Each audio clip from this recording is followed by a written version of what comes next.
Good morning. দেখো, দেখেই বুঝতে পারছো আমরা ব্রেকফাস্টের জন্য এখন ক্যাফেতে এসেছি, বাট আমরা হোটেলে আছি। তোমাদের কালকে দেখালাম যে আমার ঘরের কী অবস্থা। সো ফ্ল্যাটে তো থাকা যাবে না, সেজন্য আমরা হোটেলেই ছিলাম। আর হোটেলে আগে থেকে দুদিন থেকে তারপরে আমরা মন্দারমণি চলে গেছিলাম। ওখানে 3-4 দিন কাটিয়ে আবার হোটেলে ফিরেছি। আর হোটেল থেকেই মুম্বাই যাব, যেহেতু ফ্ল্যাটে থাকা সম্ভব না, তোমরা বুঝতেই পারছো। তো যাই হোক, ব্রেকফাস্টে আমি এখানে দেখো একটা লুচি, একটু তরকারি, একটা ধোসা, সব ভ্যারাইটি। বাট টোস্ট আর অমলেট ওটা তো আমার চাই এরম একটা ব্যাপার। মানে মোটামুটি আমি সপ্তাহে 5 দিন তো টোস্ট আর অমলেটই খাই, আর 7 দিন খেলেও আমার কোনো অসুবিধে নেই। তো যাই হোক, আমরা ব্রেকফাস্ট করে নিচ্ছি। এবার হোটেলে না একটা বিয়ে বাড়ির জন্য বুক হয়েছিল, তো সেখানে খুব ওই ঢোক কী বলে ওগুলোকে, ঢোল ফোল এসছে আর কি বাজাতে। তো আমি ঘরের মধ্যে রেডি হচ্ছি এয়ারপোর্ট যাওয়ার জন্য, কিন্তু যেহেতু মিউজিকটা কানের মধ্যে আসছে, দেখো রেডি হতে হতেও আমি একটু নেচে নিচ্ছি, এরম একটা ব্যাপার। অ্যাকচুয়ালি আমার খুব ইচ্ছে ছিল যে যেখানে মিউজিক বাজছে ওখানে গিয়ে নাচবো, কিন্তু দেখলাম যে বিয়ে বাড়ি যাদের বিয়ে তারা কেউ নাচছে না। মানে এটা না একটা বাঙালি মারোয়ারি ফ্যামিলির ছেলের বিয়ে হচ্ছে, আর বিয়ে হচ্ছে একটা তেলেগু মেয়ের সাথে। তো সেজন্য কেউই বোধহয় খুব একটা কমফোর্টেবলি নাচবে কি নাচবে না টাইপ চলছে, সেজন্য আমিও নাচতে পারলাম না।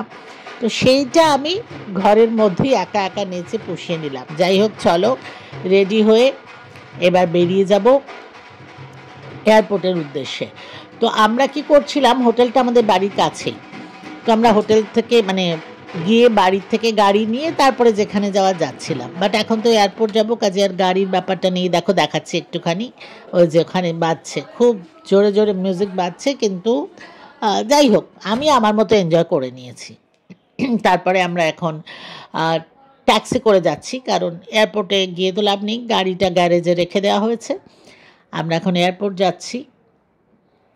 কলকাতার এই রাস্তাগুলো কতবার যে তোমাদের দেখিয়েছি, কিন্তু আমার না, যতবারই আমি যাই আমার খুব ভালো লাগে। কলকাতা থেকে আসার সময় একটু খারাপও লাগে, তবে এবার না একটু টেনশন নিয়ে আসছি, কারণ 1.5 মাস মতো আমি যেহেতু ছিলাম না, প্রচুর কাজ আমার পেন্ডিং মুম্বাইতে। তো এই বিগ বেনটা যেন সামনে যেটা দেখা যাচ্ছে, এটা আমি রেকর্ড করার বহুবার চেষ্টা করি, কিন্তু করতে পারি না। আজকে ওই জন্য আগের থেকে প্ল্যান করে বেশ ভালোভাবে রেকর্ডিং করেছি। লেক টাউনে এটা বিগ বেন, মানে লন্ডনের বিগ বেনের রেপ্লিকা একটা বানানো হয়েছে। তো যাই হোক, অনেক চেষ্টার পরে আজকে আমি রেকর্ডিংটা করতে পেরেছি, সেজন্য তোমাদেরও একটু দেখিয়ে দিলাম। যাই হোক, এয়ারপোর্টে এসে গেছি। কলকাতা এয়ারপোর্টের একটা মজা কি, মানে যেহেতু আমরা মুম্বাই অভ্যস্ত, আমাদের এত হিউজ এয়ারপোর্ট, দিল্লিটাও তাই, মুম্বাইটাও তাই, এত হাঁটতে হয় এয়ারপোর্টের ভেতরে। যদিও গাড়ি ফাড়ির ব্যবস্থা আছে, কিন্তু সবসময় গাড়ি পাওয়া যায় না, সবসময় হয়তো খালি হয় না, মানে অনেক রকম ব্যাপার থাকে। তো প্রচুর হাঁটতে হয়। তো কলকাতাতে একটা কি মজা, তুমি ঢুকবে, সামনেই কাউন্টার, কাউন্টারের কাজ হয়ে গেলে সিকিউরিটি হয়ে গেলে গেট। মানে এটা যে কি মজা! আমরা ভাবি একটু দেরি করে এলেও চলে, কিন্তু ওই যে অভ্যেস, আমরা মোটামুটি 2 ঘন্টা আগে তো পৌঁছে যাই, কখনো কখনো আরেকটু আগে পৌঁছে যাই। তো আজকে আমরা লাঞ্চ করে আসিনি, সেজন্য আমরা না লাউঞ্জে চলে গেছি। একটু সময় ছিল আমাদের হাতে, তো আমরা লাউঞ্জে বসে, আর আমার তো জানো যে আমি একটু মোটামুটি 2-2.5 ঘন্টা অন্তর অন্তর খাই। আর এখানে না খুব ভালো একটা চিকেন স্টু বানায়, এটা কলকাতাতেই মেনলি আমি দেখেছি, খুব ভালো চিকেন স্টুটা হয়। তো সেটা আমি যখনই লাউঞ্জে আসি চেষ্টা করি ওই চিকেন স্টুটা খেয়ে নিতে। তো চিকেন স্টু খেলে, আর চিকেন খেলে বেশ অনেকক্ষণ পেটটাও ভরা থাকে, অসুবিধা হয় না। কারণ ফ্লাইট আমি দেখছি আজকাল একটু তো ডিলে হচ্ছেই, অন টাইমে খুব কম ফ্লাইট মানে যাতায়াত করছে।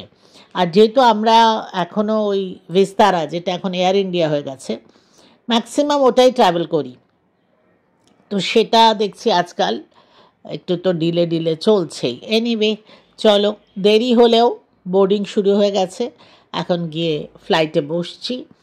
আর ফ্লাইটে না মানে দেখো মোটামুটি 2.5 ঘন্টা লাগে। তো এমনিতে যেহেতু এবার আমরা দুজন একসঙ্গে আছি, খুব একটা অসুবিধা হয় না। একা হলে না একটু বোর লাগে, তাও গেম খেলি, একটু হয়তো বাইরে দেখলাম, মানে অতটা কমফর্টেবল লাগে না। বাট যদি দুজনে থাকো তাহলে কিন্তু মোটামুটি 2.5 ঘন্টাটা কোনো খুব একটা ম্যাটার করে না, এরকম একটা ব্যাপার হয়।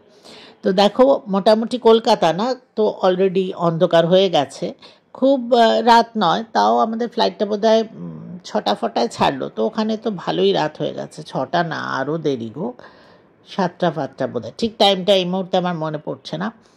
আর আমি জানি না কেন রিফ্লেক্ট হচ্ছে, নর্মালি এটা হয় না, দেখো বাইরে যতটা না দেখা যাচ্ছে আবার আমাকেও দেখা যাচ্ছে, সামাও কাছে কিছু ব্যাপার ছিল হয়তো। এই যখন ওপরে উঠি না তখন খুব ভালো লাগে, এই লাইটগুলো দেখতে এত সুন্দর লাগে। আর যেটা আমি সবসময় বলি, প্রত্যেকটা শহরকে না আলাদা করে চেনা যায়। কলকাতার লাইট, বম্বের লাইট একদম আলাদা আলাদা বোঝা যায় কোনটা কোন শহর, মোটামুটি ওপর থেকেও। যাই হোক, তো স্ন্যাক্স দিয়ে দিয়েছে। ভেজে তো দেখো পরোটা, ছোলে। আমি জিজ্ঞেস করেছি ভেজে কি ননভেজে কি, আর এটা একটা ডেজার্ট আছে। তো আমার ননভেজে ছিল চিকেন কিমা, ঘুগনি টাইপ, আর দুটো সিঙ্গারা। তো যাই হোক, আমি ননভেজ প্রেফার করি বলে ননভেজ নিয়েছি, যদিও স্ন্যাক্সটা ডেফিনেটলি হেলদি তো নয়, একদম ফ্রায়েড সিঙ্গারা। অ্যান্ড কিমাটা খেতে খারাপ ছিল না, কোনোটাই খেতে খারাপ ছিল না, কিন্তু ওই আর কি একদমই ফ্রায়েড ব্যাপারটা ছিল। যাই হোক, মোটামুটি খেয়েছি। অ্যান্ড আমি সবসময় ফ্লাইটে না কফি নিই, কারণ ওদের চাটা আমার ঠিক পছন্দ হয় না, কফিটাও হয় না, তবুও দুটোর মধ্যে মনে হয় কফিটা বেটার, তো সেজন্য নিয়েছি। আর আমি নর্মালি একা গেলে না এই নেক পিলোটা নিয়ে যাই, তাতে কি হয় তুমি সোজা মানে এদিক ওদিক না হলে ভালো, আননোন লোকেদের সাথে যদি বসো। বাট এবার নিয়ে গেছি, বাট খুব একটা লাগেনি, ব্যাপারটা হলো এটাই, কারণ ঘুমেরও ব্যাপার ছিল না, যেহেতু দুজন ছিলাম মোটামুটি কথা বলেই কেটে গেছে। আর এই দেখো এখন আমরা মুম্বাই নামছি। কোনো কোনো ফ্লাইট যেন বেশ নিচে দিয়ে যায়, তখন না ওই মাঝে মাঝে কোন শহর তো বোঝা যাবে না, তো মাঝে মাঝে বেশ অন্ধকারের মধ্যে এক একটা ভালো সিটির লাইট দেখা যায়, আবার কম লাইটও দেখা যায়, হয়তো ছোট শহর বা ওই সাবাব বা কোনোটা হয়তো ভিলেজ, ওইগুলো বেশ সুন্দর দেখা যায় যখন একটু নিচে দিয়ে যায়। তা এবারও দেখলাম বেশ নিচে দিয়ে গেছে, আর বেশ অনেকটা ওরকম ছেড়ে ছেড়ে লাইট দেখা যাচ্ছিল, খুব ভালো লাগছে। যাই হোক, এখন এটা তো বুঝতেই পারছো মুম্বাই পৌঁছে গেলাম। মুম্বাই পৌঁছলে না, জানি না এত বছর মুম্বাইতে আছি বলে হবে হয়তো, মুম্বাই পৌঁছালে মনে হয় একটা বেশ নিশ্চিন্ত, একটা নিজের জায়গায় পৌঁছে গেলাম এরকম একটা হয়। কলকাতা একটা ভীষণ ভালো লাগার জায়গা, আর মুম্বাই আমার যেটা মনে হয় কাজের জন্য ভীষণ ভালো, আর এখনও পর্যন্ত মনে হয় খুব সেফ শহরটা। মানে যত রাত্রি হোক আমি মুম্বাইতে একা একা 12টা 1টা ইভেন রাত্রি 2টো এরকম সময়ও যদি কাজে বেরো বা কোনো জায়গা থেকে ফেরো কোনো অসুবিধা হয় না। বাট আজকাল এয়ারপোর্টে কি বলবো তোমাদের, এত মানে ক্রাউড, আর এত ট্যাক্সি পাওয়ার প্রবলেম, জানি না সব জায়গাতেই হয়তো হয়, আর মুম্বাইতে না এত বেশি ছিল না, বাট এখন এত অসুবিধে, মানে আমরা বলতাম কলকাতায় গেলে একটু প্রবলেম হয়, কিন্তু এখন দেখছি মুম্বাইতে কলকাতার থেকেও বেশি প্রবলেম হচ্ছে। যাই হোক, আলটিমেটলি ট্যাক্সি পেয়েছি, চলো এবার বাড়ি পৌঁছে আবার তোমাদের সঙ্গে কথা বলছি। দেখো পুরো 1 মাস 10 দিন পরে বাড়ি ফিরলাম। যেটা সব থেকে মানে খারাপ লাগলো সেটা হলো যে ওই সে একই ব্যাপার, আগে আসার সময় যখনই আসতাম আগের থেকে রেকর্ডিং অন করতাম যে ঝিনুক কী করছে, রিনি কী করছে, সেটা একদমই নয়। অন্ধকার বাড়ি খুলে ঢুকলাম, তবে আজকে আমার কাজের লোকেরা এসে সমস্ত পরিষ্কার পরিচ্ছন্ন করে গেছে, রান্না করে গেছে। এখন 10:30 11:45 প্রায় বাজে রাত্রির। যাই হোক, খুব ধকল গেছে কলকাতার ট্রিপে এবার, কারণ তোমাদের দেখাবো যে বাড়ির কাজ হচ্ছে, সেটার জন্য অবস্থা খুবই খারাপ হয়েছে আমাদের। অ্যান্ড লাস্ট কয়েকদিন তো আমরা হোটেলেই ছিলাম। যাই হোক, তো আমি পরে তোমাদের সাথে আবার কথা বলবো। সবাই খুব ভালো থেকো, খুব তাড়াতাড়ি আবার দেখা হবে। চলো, গুড নাইট।